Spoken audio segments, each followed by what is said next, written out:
एक गांव में जय और वीर दोनों भाई रहते थे। वे गांव गांव में जाकर खिलौने बेचते थे। जब वे दोनों एक साथ गांव आए तो उन्होंने तय किया कि हम दोनों गांव के अलग अलग हिस्से में खिलौने बेचेंगे।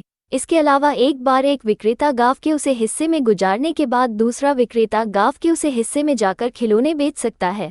फिर राज खिलौने बिक्री करने के लिए एक गली से गुजर रहा था।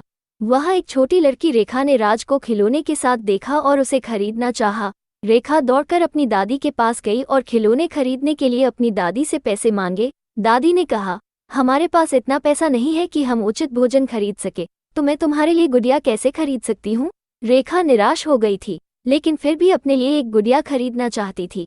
वो रसोई के अंदर गई और एक पुरानी काली प्लेट लेकर आई। रेखा ने कहा, दादी अगर हमारे पास पैसे नहीं है तो क्या हम इस प्लेट के बदले एक गुड़िया नहीं खरीद सकते हैं। फिर दादी ने विक्रेता को घर के अंदर आने के लिए कहा। जय ने उसकी हालत देखी और समझ गया था कि वो बहुत गरीब है। दादी प्लेट को पकड़ते हुए कहा, हमारे पास उसे खरीदने के लिए पैसे नहीं है, लेकिन आप इस प्लेट को गुड़िया के बदले में ले सकते हैं। राज उनके साथ ज्यादा समय बर्बाद नहीं करना चाहता था। उसने उस प्लेट को अच्छे से देखा कि वो सोने की बनी हुई है। फिर वह बहुत लालची हो गया। उसने मन ही मन में सोचा कि वो दादी को धोखा दे सकता है और बहुत कम मूल्य देकर उसे प्लेट को प्राप्त कर सकता है।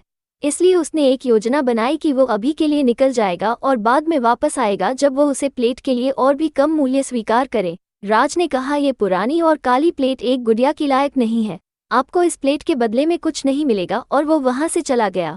इस बीच अन्य विक्रेता वीर ने गांव का अपना हिस्सा समाप्त कर लिया और अब गांव के दूसरे हिस्से की ओर चलने लगा।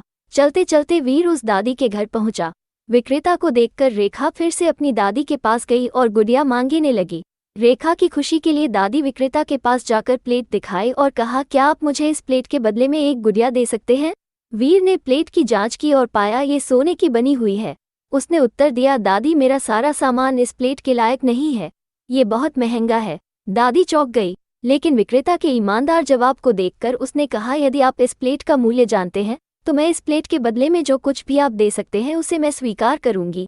फिर वीर ने अपना सारा सामान और पैसा निकाला और कहा, दादी मैं आपको ये सब सामान और सारे पैसे दूंगा अगर आप मुझे गांव लौटने के लिए कुछ सिक्के रखने दे। दादी ने उसका प्रस्ताव स्वीकार कर लिया।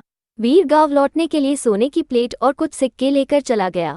कुछ समय बाद जय ने सोने की प्लेट लेने के लिए उस दादी के पास गया और कहा, मैंने अपना मन बदल लिया है, मैं आपको उस बेकार काली प्लेट के लिए एक गुड़िया दे सकता हूँ।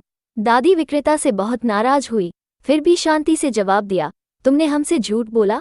तुम चले जाने के बाद एक दूसरा विक्रेता आया और उसने हमें प्लेट का मूल्य बताया और हमारे साथ व्यापार किया। वो प्लेट लेकर चला गया है। मुझे अब तुम्हारे साथ कोई लेना देना नहीं है। जय अब कुछ नहीं कर सकता था, उसके लालच ने उसे बहुत नुकसान पहुंचा था। दोस्तों, दूसरों को धोखा देना या लालची होना हमेशा अपने हित में नहीं होता, इसीलिए चाहिए हमेशा ईमानदारी से जीवन जीने की कोशिश करनी चाहिए।